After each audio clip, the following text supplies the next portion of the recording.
first broker has one post yesterday, two posts 2 days ago, and etc. etc. Another broker has one post like 3 years ago. You don't even understand if this broker continues. That's why cheap leads, it's very good, and somewhere you can. What does it mean cheap? Yes, $100 for Germany. It's cheap or no? I don't know. He influencers with you. Tomorrow, this influencers with someone else, or maybe he even will scam someone with, I don't know, with human token. The same creatives everywhere. Let's do. Okay, Lunar. Yes, everyone know about Lunar, Chinese New Year, but it's... I guess if a founder came to you and said, where are the best acquisition economics today?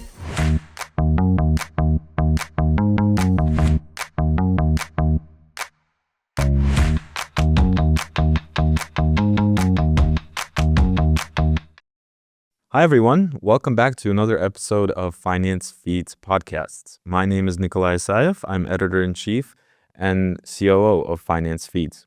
If you like our content, don't forget to like, subscribe, and comment on our videos. Joining me today is Stanislav Galandzovskyi, who is an acquisition and growth expert in fintech. Stanislav, thanks for joining us today. Thank you for inviting. I think you're on a business trip here in Cyprus, so I wanted to thank you for taking the time to come to the studio and talk to me today.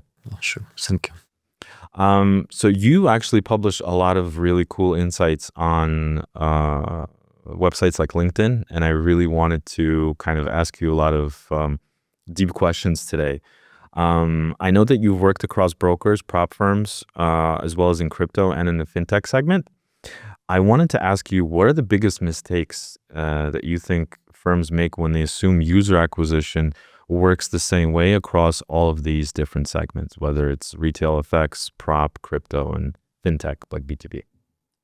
Thank you for the question. I think that first mistake that a lot of brokerage, prop firms, they don't do user acquisition. It's first problem. Second, when they start to do this, they believe that it will work like isolated, yes, without any additional support from another marketing approaches.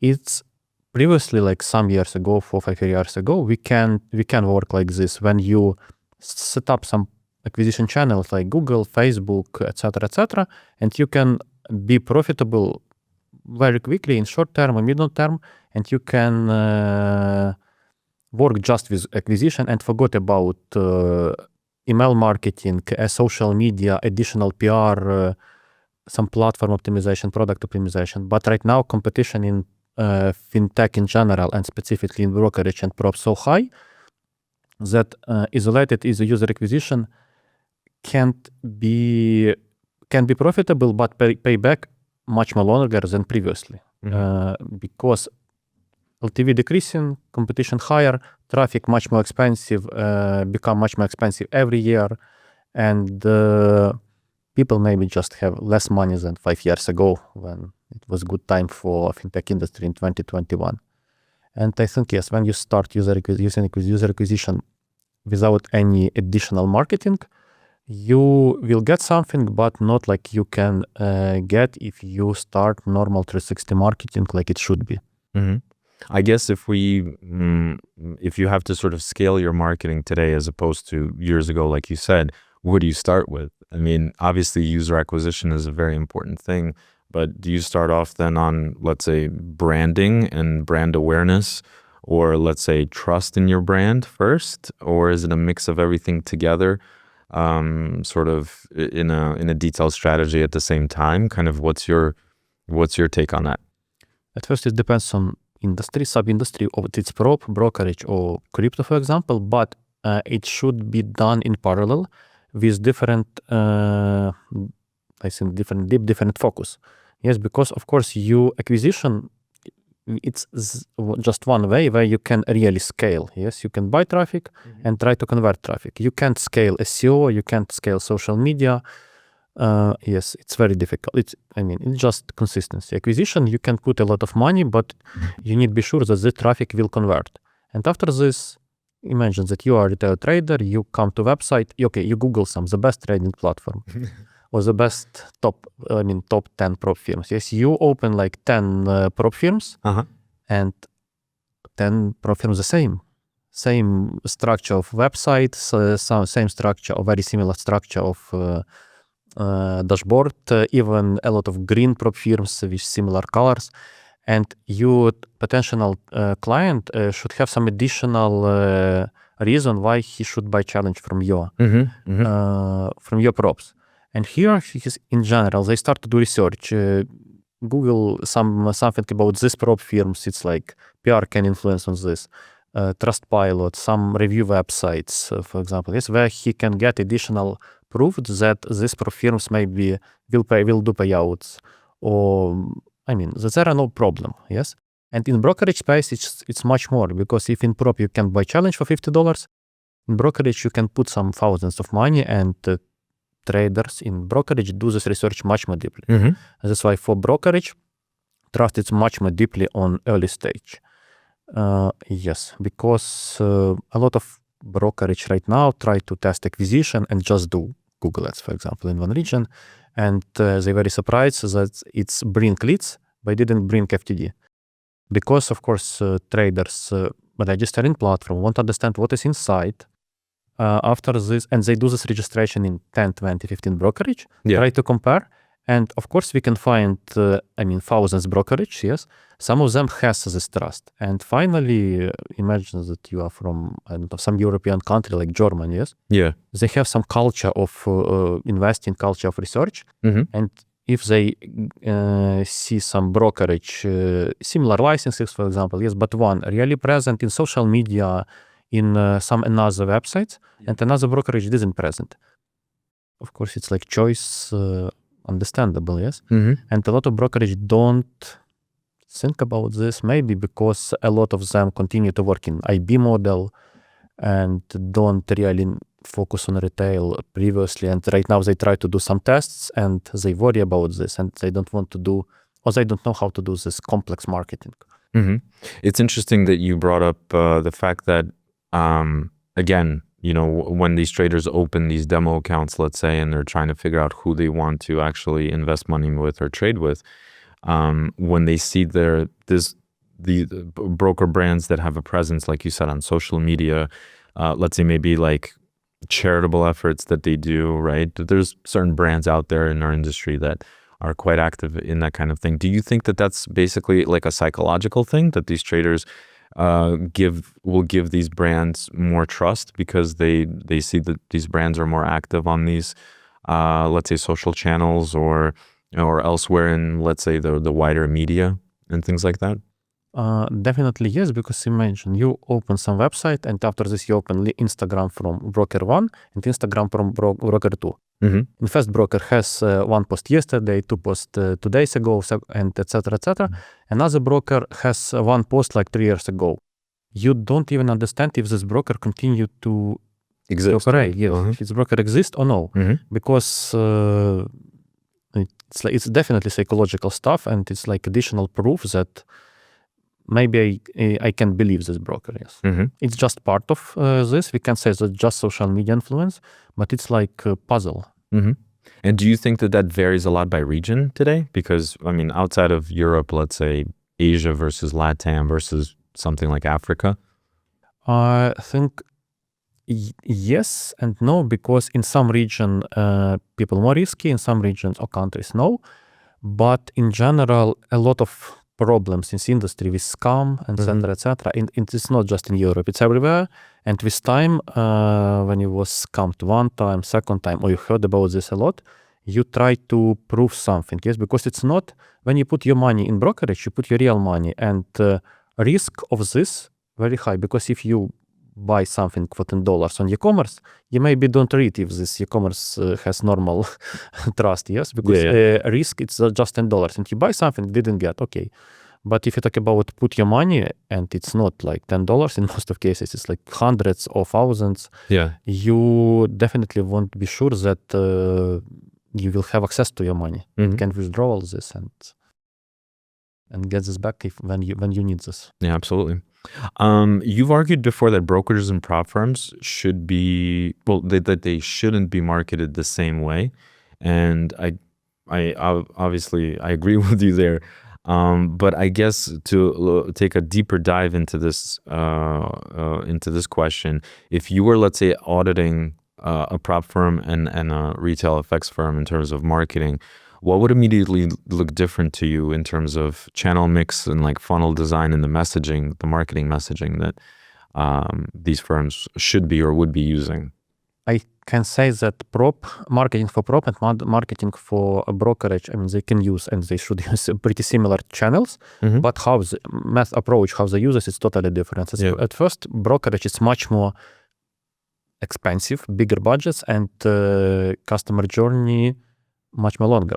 Yes, and if you talk about prop, you need less investment. And it's much more easier to convert client. We can, for example, trader, yes, but as a beginner, we can say, because also brokerage and prop has different ideal client portrait. Yes, for brokerage, it's person who can bring 1 million. Sure, it's ideal client trader. For brokers, for props, it's like ideal person who buy 5, 6, 10 challenges, like 500 each. That's why from this side, marketing and the way how you operate with all channels should be different.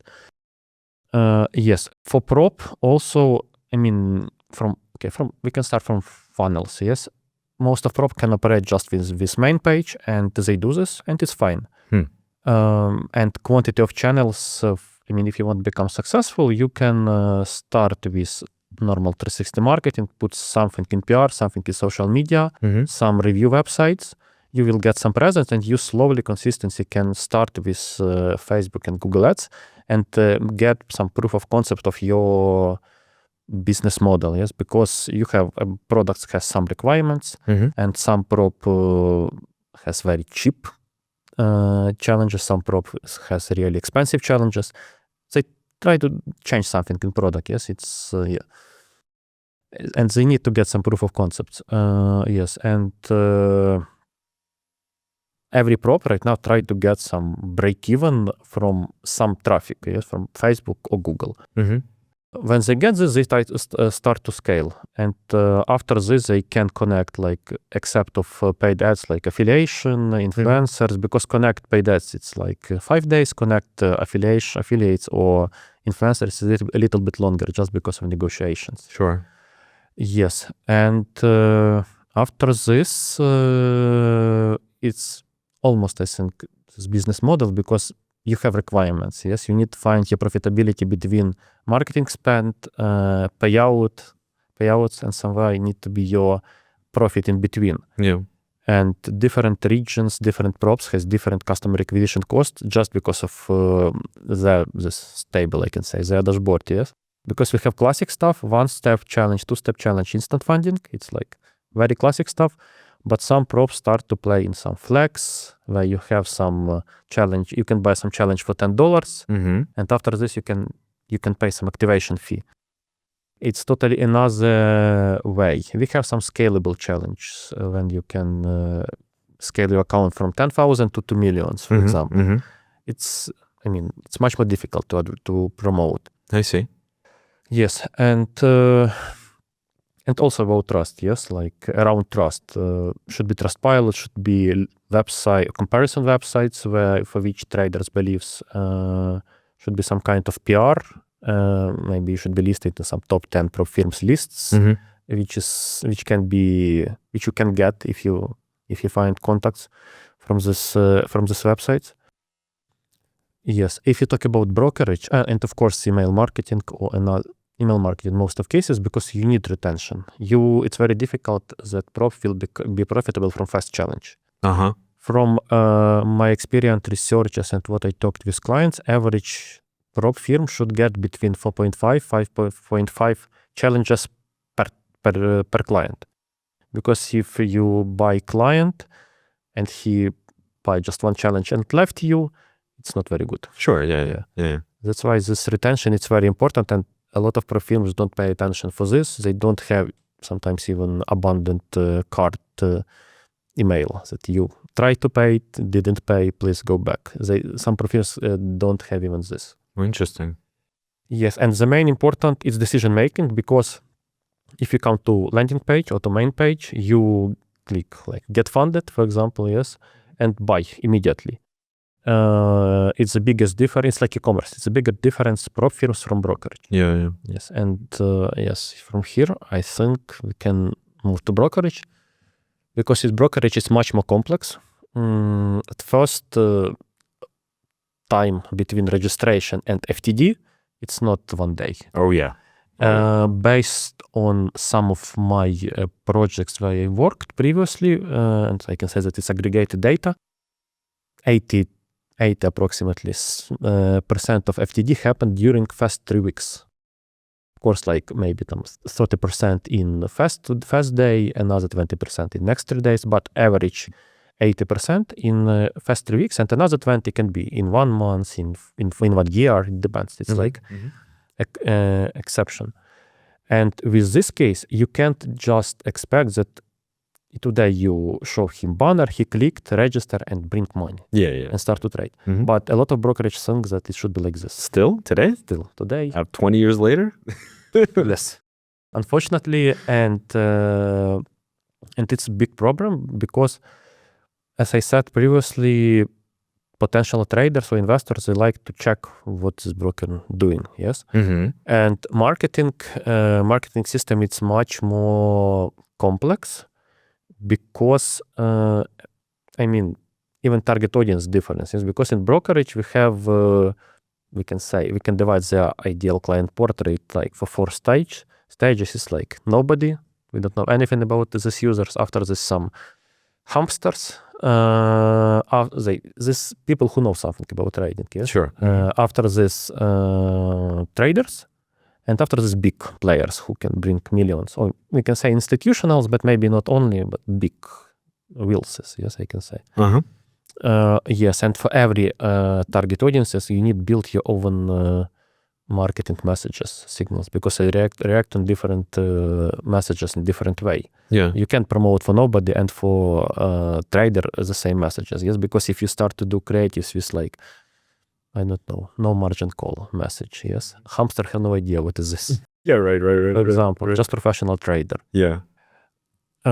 Yes, and every part of marketing, it's much more difficult because for broker you need landing pages, because you have not just like in prop challenges, you have different trading assets. We have gold, yes, we have silver, we have some pairs, we have stocks, and after this depends on brokerage. If they have pure CFD, it's much more difficult. If you have if you have CFD, real stocks, copy trading, maybe something else, you have more way to use this like USP, because copy trading still is very good USP, because for beginners it looks easy that you can you don't know exactly how to start, but you can try to copy someone, and it's still, I think, the best offer right now, because it's very understandable that you can copy someone professional. Yeah.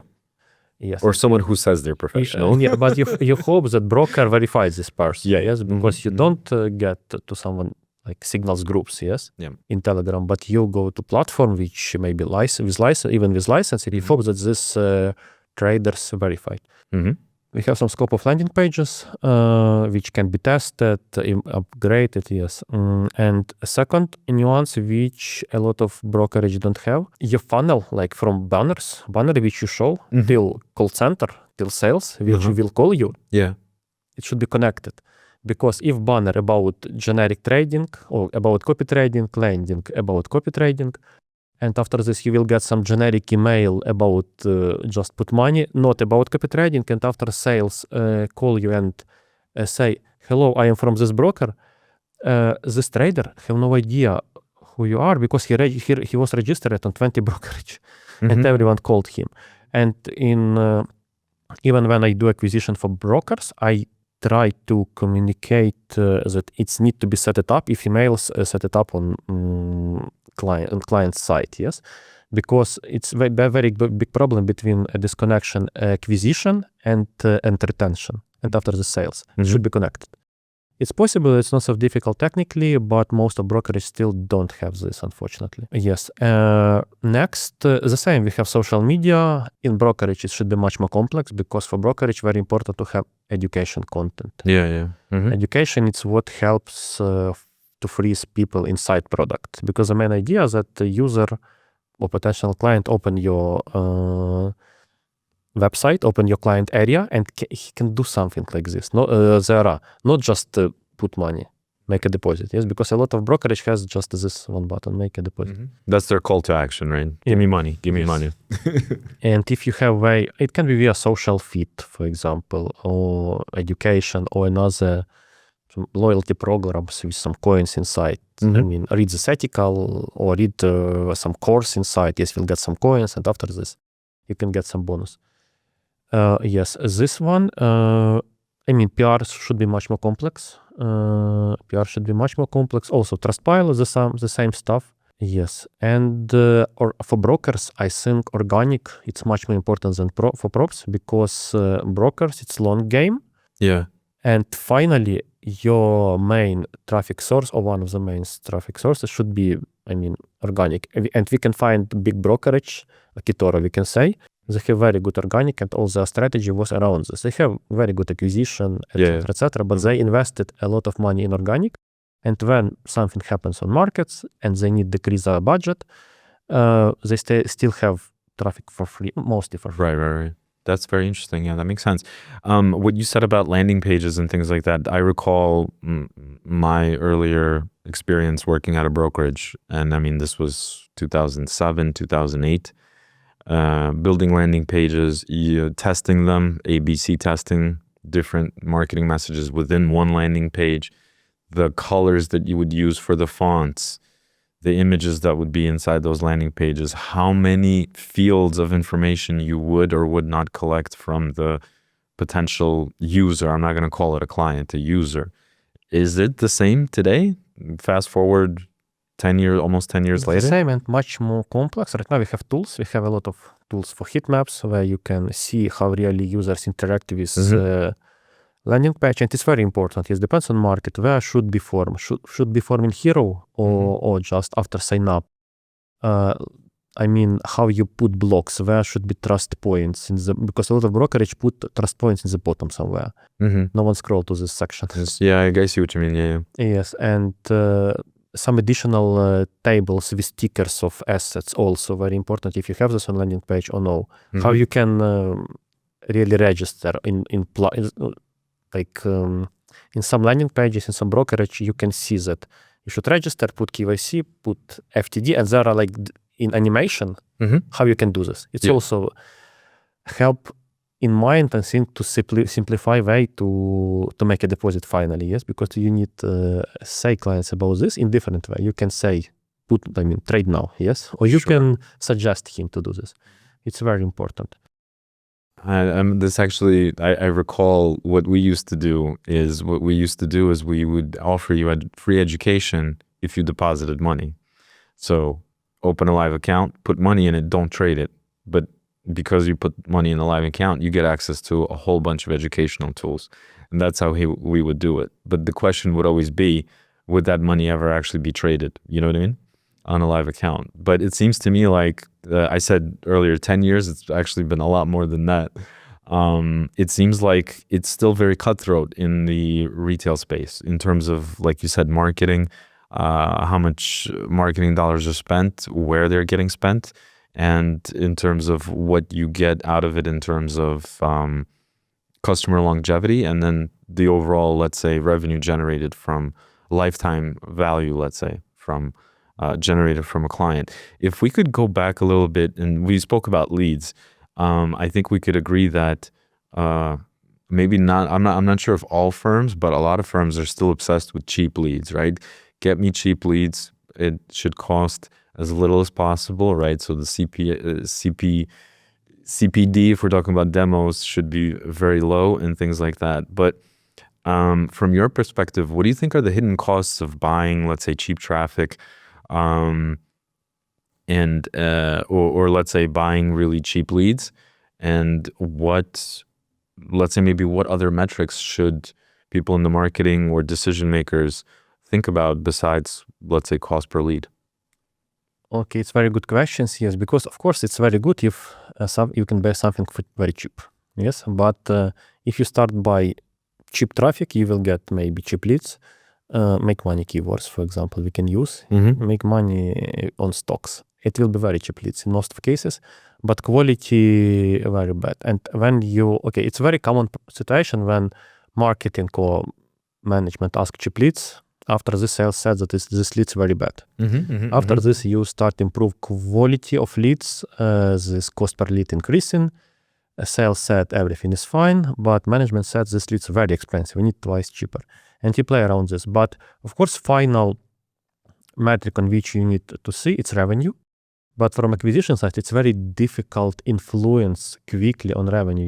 Because, as we said, window between conversion, between registration and trade, it's longer than 24 days. Yes, and that's why profitability, if you want, you can buy FTD today for $2,000 and you will get this broker will get this money back in 1 year, for example. And of course, you can't be sure that lead which you buy today will bring you this money back in 1 year. It's impossible. But leads, it's nothing for me because, of course, it's very important. You need to watch on metric cost per lead, cost per KYC. But after this, we have FTD. It's also debatable because cost per FTD, which FTD? FTD with $10 deposits or how much? 10,000. That's why we should have some additional metrics like player value, average FTD value, quantity of repeated deposits. And we have some benchmarks for every country, I can say. And every broker should have his own benchmark, but on market we can find some researchers that FTD on Germany should cost like 1,500 euro, for example. And it's not too bad right now. I think I can say it's almost cheap. Yes, and if you do acquisition sometime, you understand every step, like conversion rate between lead and KYC, between KYC and FTD, between FTD and first trade. And you can optimize these percentages. You can influence on every step using some mechanics, some remarketing, some email campaigns. Maybe somewhere sales should be more aggressive if it's possible. Yes, but until you don't have this data, of course, if brokerage previously didn't do anything, they want everything cheap. Yes, sure. But it's need time, almost 6 months investment to understand what's really going on specifically in your business. Because you can ask someone, yes, you can get some benchmark from somewhere, but maybe it's not related to your case. Because a lot of brokerages try to compare themselves with big players. It's impossible. It does not make any sense. Yes, that's why cheap leads, it's very good. And somewhere you can, what does it mean cheap? Yes, $100 for Germany, it's cheap or no? I don't know. It's normal. You're the expert. Yeah, it's normal. Some brokerage buy even more, even much more expensive. But for Latam, it can be $5-7 per lead. It looks expensive if you compare to Germany. But chance that in Germany you will get big clients much higher than in Latam. Agreed. That's why this question about price, it's dispute, I can say. Yes, but it's we have this discussion and we just need to communicate with decision makers and explain what really we can watch except of cost per something. Yes, because finally everyone should. Company need to get profit, and sometimes less. You have less. It's not make more. It's not means bad. Yes, because if you want 10,000 leads per day and you have call center, how much sales you need? Yeah, right. Yes, to absorb these leads. Well, yeah. I would think you would probably want to filter out those leads before you even give them to the sales team to call. That's right? why, yes, a lot of cheap leads. Sometimes it's not very good. Better to focus on quality instead of quantity. You talked a little bit about 360 marketing and the need for multiple touch points today. I guess we can say for both retail and for prop. But what if we are talking about firms that are on a limited budget, or again, firms that just are starting out in the market, right? What would a 360 marketing strategy look like for them? Depends on budget, of course. Yes, but it's not so all of them will start acquisition because it's just the one way, or affiliates. Yes, but even if you want to convert affiliates traffic, you need to be present somewhere. get some articles, some press releases, yes, it's not so expensive. Sometimes you can get this for free. Yeah. Makes sense. Just ask, yes. To be listed in some review websites, it can cost something, or sometimes it's also for free because it's affiliates and you can affiliates deal, and very often you shouldn't pay for this. Create social media accounts and put some normal content. It costs money. It needs to be quality, but it's not comparable with budget which will be burned at acquisition. Because sometimes clients, they already burned $25K in Facebook, but they don't want to invest $300 in boosting Facebook or Instagram post. But they will get this engagement, they will get brand awareness, and client, today he saw your post. Tomorrow he Googles some top 10 prop firms, and he will see you in Google Ads, and he, some internal voice maybe like will tell him that okay, I saw this somewhere, and it's very important. It's very difficult to track or connect this way, yes, that attribution, etc. But it's like marketing works, and it's not very a lot of stuff which should be done before, it's not very expensive. And as I said, yes, sometimes companies are ready to burn, additional 10,000 in acquisition, but they don't want to put, get some PR which costs like maybe 1,000 in total or something like this. Yeah, that makes sense. Well, we talked about kind of what works, what doesn't work today. And I guess you could probably speak from more experience, but it seems to me like sometimes firms, when they find that something works, they just basically try to put more and more money into it, right? Thinking that, okay, since this is working, let's just increase spend on this. I guess from your experience, what usually breaks first when a broker, let's say, or a prop firm tries to just scale something very, very fast? Like you just said, let's say you're doing really, really well with Google Ads and Facebook. What about everything else? Well, if you talk about scaling, definitely we can scale till some moment. Yes. Depends if broker spend per month, $550K, definitely he can scale in times. It's not so difficult, yes? Yeah. But if broker scale 1 million per month or 2 million per month, and he want to increase in 5 times, it's much more difficult in this case. Yes. And of course, but the main goal, yes, it's not like wanted to freeze, it's revenue. Revenue can be increased not just with buying new clients, because very often companies focus just on FTD. We need FTD as much as possible, as cheap as possible. It's like the most common request. And I don't know from where this came from, maybe from old affiliates or AB models. I have no idea, but since I started in 2018, it was request that we need as much as possible FTD, and that's all.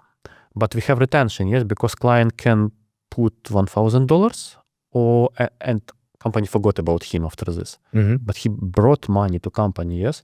And this retention part, not just from sales perspective retention, but from marketing retention, it should be developed.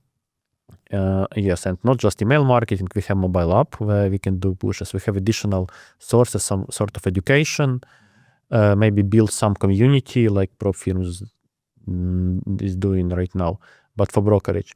And we need to find a way to get, marketing and product need to find a way to get more revenue from client, maybe not in short period, but in next 5 years, for example, yes?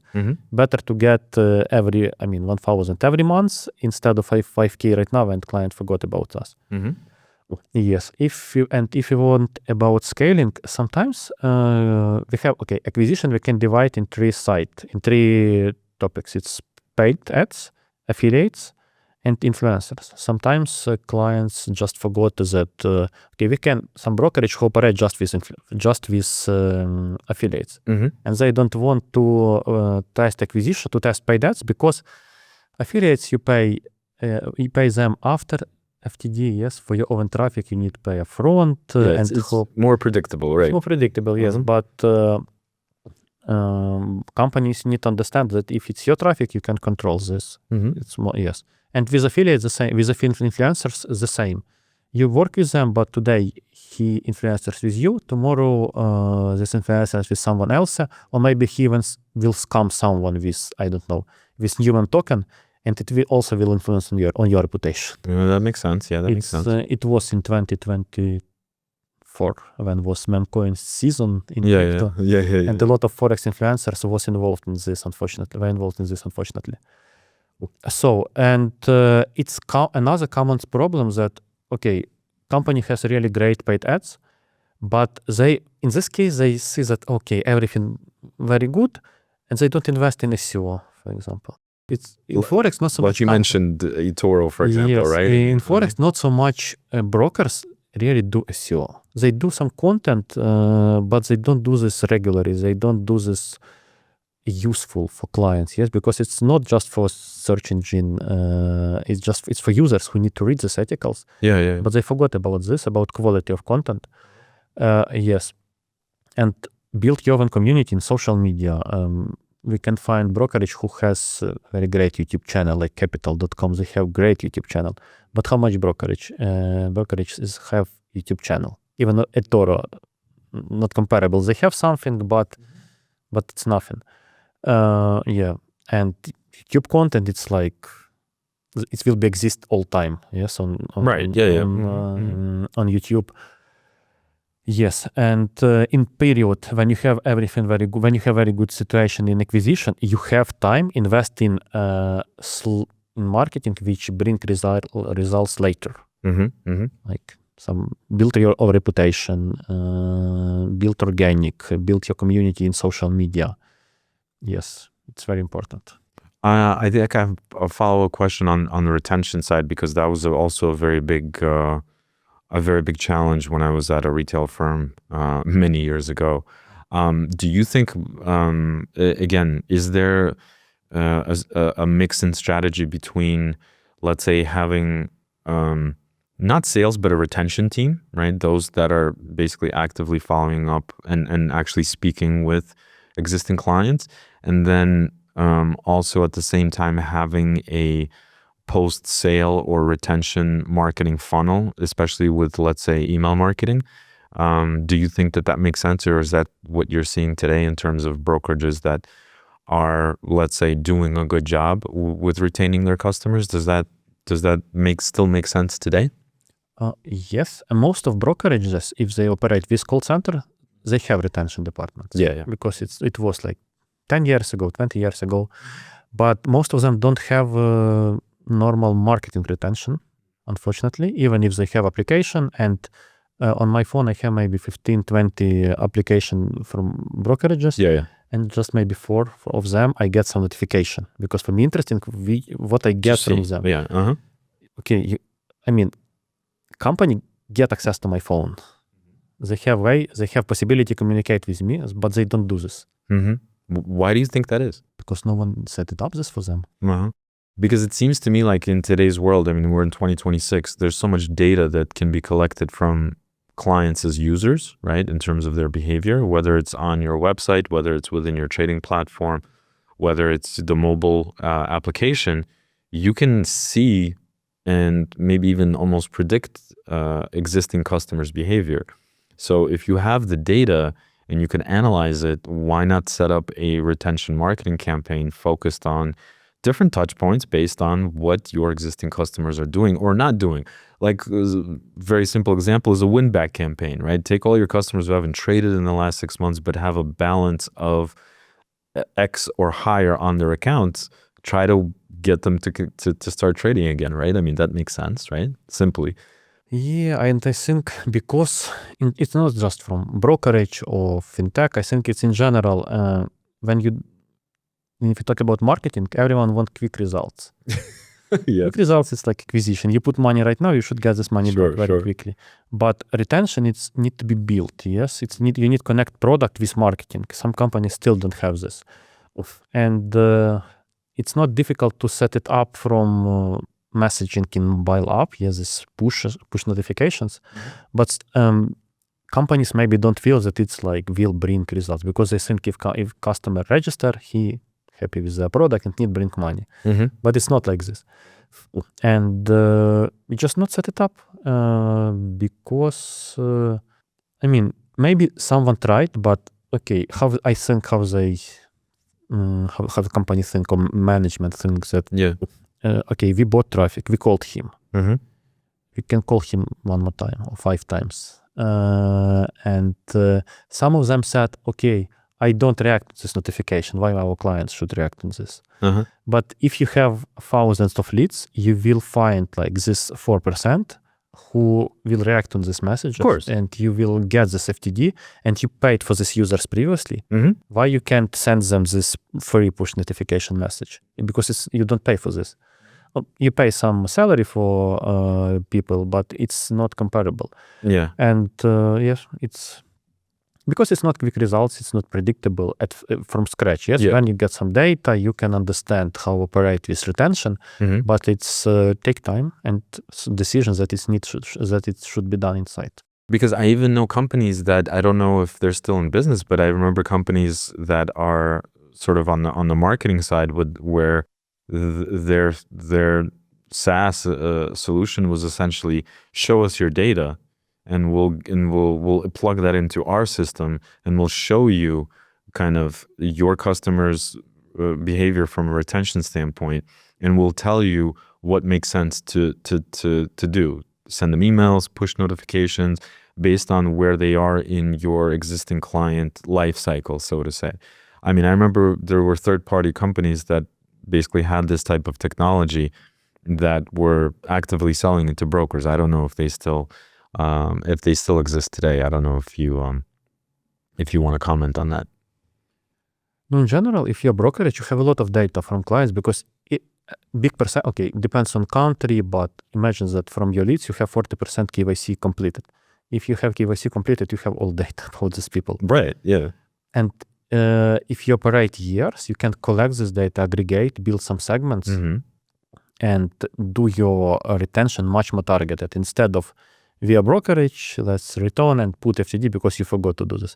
You can suggest some assets, yes, because you have some quiz inside where you also collect data. Sure. For someone, you need to suggest copy trading, for someone gold, for someone silver, or even normally, we can say newsletter marketing, yes. Right now, oil on scale or gold trend, maybe you shouldn't say, okay, it's a great time to make money on gold. But you can send them some education article,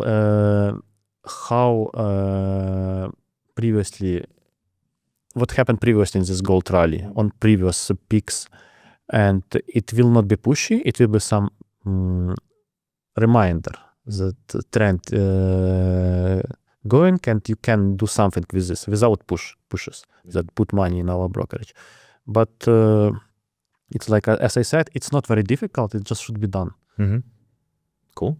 You've also actually been very vocal about discounts. I don't know if this involves like bonuses and things like that, but discounts is specifically when it involves prop trading.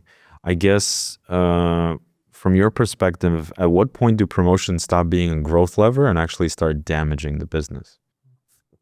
Yes, discounts, high discounts is problem of prop firms because, as I said, all of them the same dashboard, same prices, same requirements, same everything. And if you open prop firm, you want to get clients much more quickly. You need to suggest them something, and you can do better requirements or cheaper price. And some of companies think that they will provide high promo code, like 70%. They will get this client for free. No, not for free, but like without profit, and later this client will buy something for full price. But it's not like this because if he paid you 30% from price, why later he need to pay you this? He need to buy the same product for full price, especially if around he can find another 10 prop firms where he can buy challenge with the same discount. And the main problem with discounts that you generate, customer acquisition cost will be great because price for clients very cheap, but retention very bad.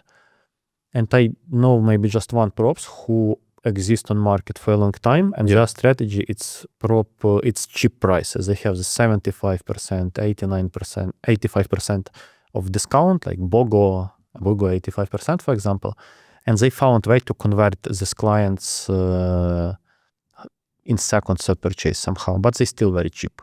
Still very cheap. They should have very high volume of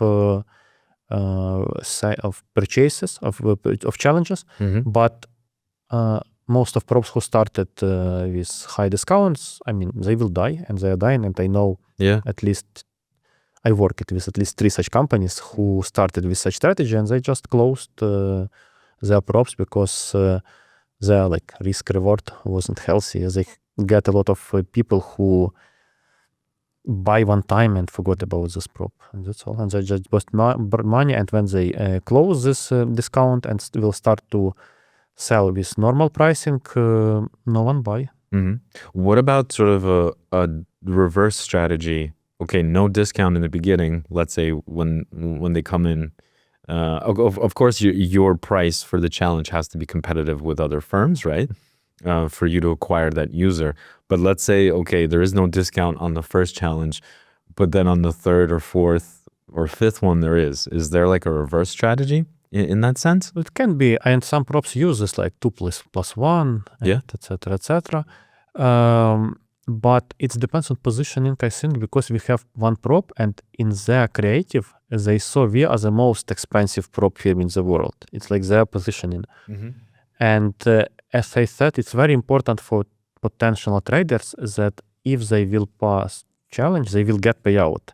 And this trust about which we talked in start, it's very important for props who don't want to operate with cheap price. Yes, they want to have normal pricing, normal requirements, normal healthy payout rate. But yes, and everything about trust right now, because a lot of props just died. I can say that it's scams. They just did mistake somewhere in business model. They didn't want to scam people. Yes, I mean, they want to be profitable. Yes, and traders worry about this. That's why they try to find that company which, if they will pass challenge, they will get paid out. Get paid out. Yeah, makes sense. If we talk about geographies, you've said that every geography behaves differently, and when firms say they want to expand into, let's say, Middle East, LATAM, India is a big geography today, or Africa. What do firms usually underestimate when they try to enter these, I would say, emerging regions, or not too oversaturated regions, let's say? Okay, if prop firms start or want to operate in some another markets, because in general, how it happens, some prop firms very successful in UK, Europe, and they start just copy strategy for Africa. Other regions, yeah? Yes, and sometimes we can saw Christmas banners in Saudi Arabia, and it's very funny, but it doesn't work, because the same creatives everywhere, let's do. Or, okay, Lunar, yes, everyone know about Lunar, Chinese New Year, but it's... why we should use this in Romania, for example? Yeah, that makes sense. It's converted, but sometimes there are no localization, not from language perspective, but from culture perspective. Yes, and if you talk about which regions better, of course, USA is first one, UK second one, third one, from my experience by volume, of course, it's India, but it's very specific location. What I see, it's much more interesting try to open Asia without Vietnam. In Vietnam, very difficult to operate for prop firms because of payouts. There are really, I can say, smart traders. In different ways, smarts, yes. They know how to trade, especially if you provide them good requirements. But Asia, it's interesting locations. There are different countries, should be different approach, like between Malaysia, Indonesia, and Thailand. But there are intent, there are money, yes, because they can buy more expensive challenges than people from some African countries. And I mean, your P&L can be fine, but if you start to advertise Christmas banners or Valentine's banners there, it's not very good. Yeah. Or Easter. Sometimes in I don't know, in Malaysia I also saw this. Yes, and you need to do localizations. They like more gamification stuff. Yeah. I mean, Asia, it's about gamification, and some props do this. Yes, but overall suggestion: if you open new region, it needs to be cultural localization, not just language. Yeah. But some props don't even translate a website. I mean, a lot of people in the world speak English today, right? So I mean, yes, but depends on the region which percentage. In Philippines, almost most of people. In Latin America, no. But a lot of props advertise in Latin America in English. In English. And which is not very good. Conversion rate lower and everything very bad. I think, when you said, in terms of the marketing message that's being pushed to different regions and kind of like, hey, why are we showing, let's say, Christmas banners to people in a Middle Eastern country, for example, right? Do you, just from a technology perspective, I'm just wondering, there's stuff out there where you can that could help your marketing team kind of alleviate these kind of mistakes in a sense, right? I mean, I know of firms that offer a solution where it's sort of like it's a bit of AI and machine learning, where you basically, it understands which regions you were pushing marketing messages out to, and basically telling you before you actually either spend money or push marketing messages to a certain region, like, hey, watch out, this doesn't make sense, right? Are you kind of familiar with any sort of technologies like that, or tools that kind of help marketing departments, maybe automate some of this stuff, or realize that, they might be not doing something correctly? I think it's some kind of logic. Yes, you shouldn't advertise Christmas in Muslim countries. And if you talk about AI, can be interesting discussion and maybe separate, because how you use AI, yes? Yeah. Because if you use AI like leverage, yes, it can help to do job quickly, much more quickly, sometimes better. But you can delegate decision making and thinking for AI. Fortunately or unfortunately, I don't know.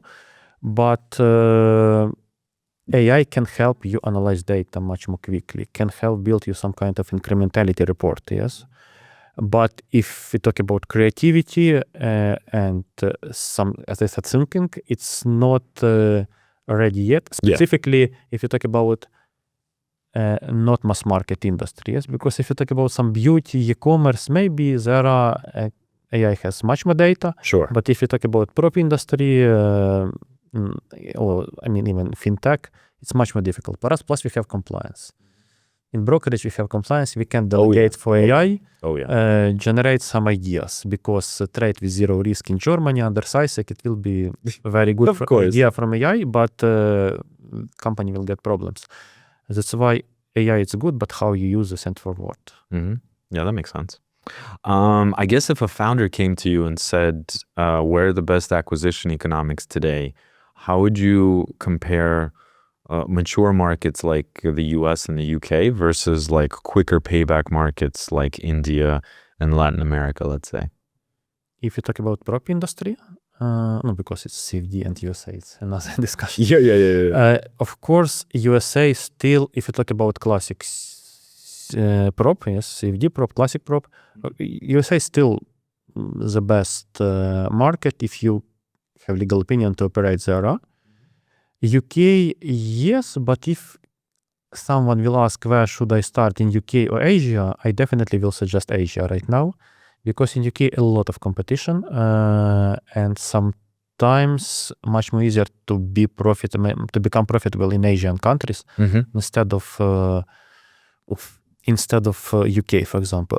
For me, in prop industry, LATAM, it's last choice, unfortunately. I don't know, just penetration not so good in prop industry like in another region. Even Africa better than Latin America right now. Interesting. You mentioned a lot about trust today in our conversation. And obviously you mentioned that trust is actually plays a big part in conversion, right? For firms. Beyond ads, beyond, let's say, social media, PR, like, let's say, brand management and things like that, what are some other trust signals that separate brands or firms that, that really make firms stand out? Like on the brokerage side, there's tons of companies that spend money on sports sponsorships, right? Let's say Formula One cars, racing, football clubs or soccer clubs, you name it, right? Does that really kind of add any trust value from a trader perspective, you think? Or maybe I'm missing something. Maybe there's other ways to kind of build your trust besides, basically having a good online presence, YouTube, social channels and things like that. Am I missing something?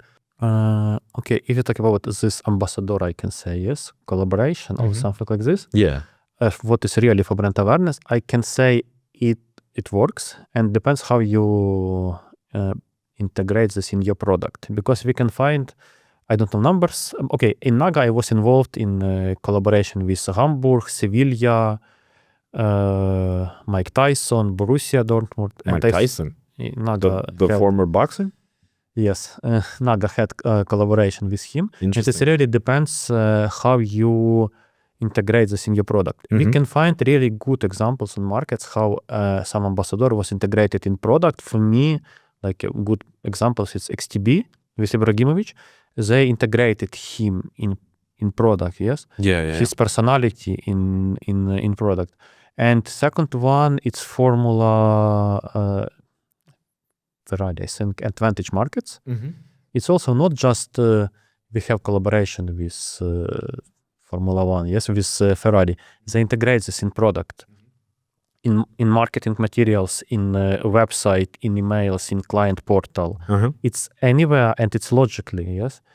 And in this case, of course, it will increase trust because we talk about retail, not about institutional traders, yes. And for retail, such kind of collaboration, it's important.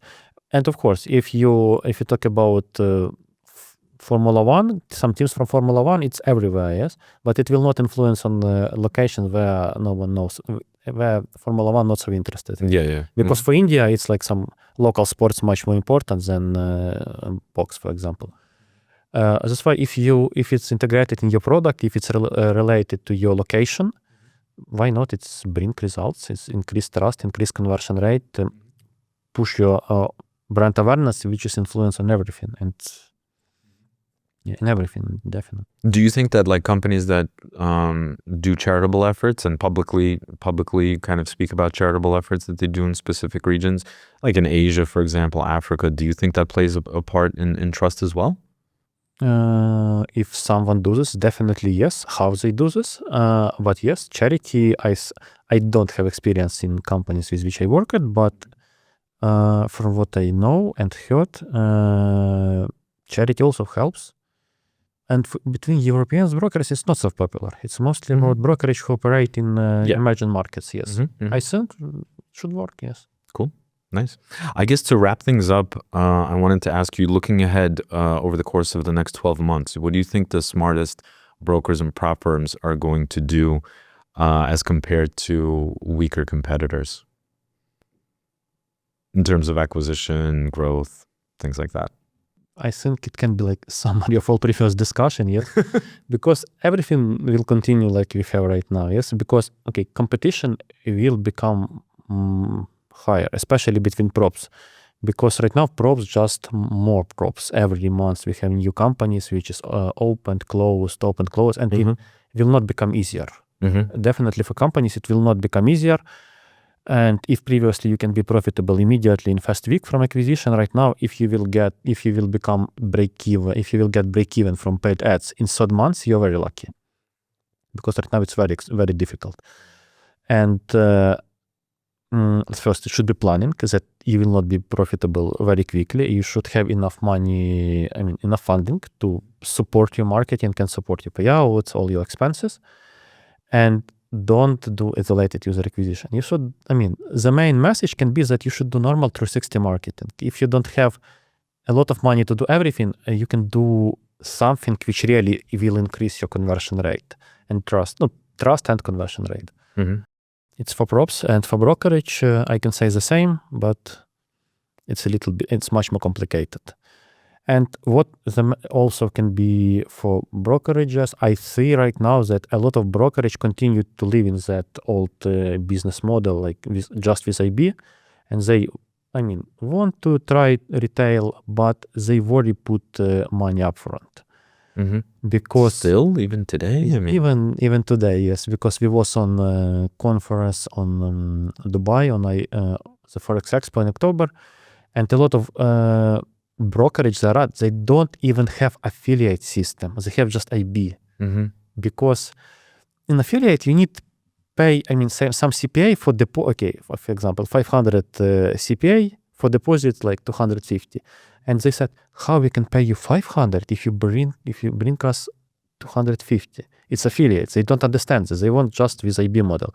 If you talk about acquisition, your own traffic, sometimes you need to pay thousands. Before you get, or decades of thousands and dozens of thousands, before you get something. And some brokerage very good in IB, but from what I know, some of them, they wanted to invest money in marketing, but they don't calculate that every quarter their revenue from IB decreasing. But they don't have expenses for marketing. And I hope that some percentage of brokerage will change their strategy and will start to work with retail. Because in future, some of them will die. And right now we see some brokerage which has problems with revenue. Because IB today, you have IB, tomorrow this IB can leave you and go to another broker. That's exactly what I was going to say. Look, IBs they probably churn not as quickly as retail clients do, but they still churn, right, at the end of the day. So there's only so many retail clients that an IB can bring you in a particular country or region, right? It's very interesting to me, though, that a lot of firms still kind of, like you said, operate this way and don't even want to try spending money on direct advertising and to try to get their own leads. But at the same time, from what I remember, I don't know whether these figures are correct, and probably nobody really knows what the industry average is. Let's say, what's the average industry cost per account for retail effects today? But I would venture to guess, or from what I remember, it would be somewhere around like $1,200, probably even more. And I think that's probably maybe scares a lot of companies off, because that's $1,200 that I'm going to have to spend with no guarantees that I'm going to make those $1,200 in lifetime value from that customer, right? Yeah, and in some reason it's much more. It's much more. It's much more, and we can say benchmark for all market per country, yes, per region, per country. But yes, it's expensive from your traffic, and it will be much more expensive with time, because we have big brokerage from retail who has good profitability in this. They want to scale. Maybe some of them are ready to wait for payback, not 12 months, but 18, for example. It means that they're ready to pay for CPA higher. It will not be 1,200, it will be 2,000, because they already wait longer. And for brokerage who didn't start 5 years ago, who didn't start like last year, and it will not start this year, it will be later much more expensive. So it's just going to get more and more expensive, especially for the companies that just wait on the sidelines and do nothing. I guess my last question would be, considering all the volatility that we've seen in gold pretty much over the last year, and obviously in the last several months, and the volatility that we're seeing in the oil markets because of, let's say, geopolitical tensions, do you think that has any impact on, let's say, props? And on the retail side, I think you would agree, okay, it's you're either making money or not making money in these markets, right? But does that have any impact on the prop firms, like going forward in the next year, you think, in terms of, again, the types of traders that they have and what the payouts that they do or don't need to make based on these challenges that they offer to traders? So definitely it influences on brokerage, because when volatility, you can communicate with clients that it's very good time to trade gold. In prop sides, I think depends. It's not so, okay, when we saw this rally gold, I saw in some clients that we get more challenges, and with oil the same, but in this time it's also much more risky for payout rate. Yeah. And if in brokerage you can, hedge from this, yes. In prop firms it's much more difficult because it's much more difficult. But from what I saw, if you have normal requirements and risk management inside your challenges, yes, in prop, you don't have problems. But if you try to make these requirements a little bit better for traders, yes, and this really definitely will not help you make money. Yeah, that makes sense. All right. Well, Stanislav, it was great to talk to you today. You gave me a lot of insights on acquisition and growth and marketing. I wanted to thank you for taking the time to sit down and speak with us today. And good luck on your trip. And we hope to speak to you again. Maybe our next conversation with you will be about AI and its impacts on everything that has to do with retail trading and prop and fintech and all that good stuff. Thanks for coming. Thank you for the invite. Cheers.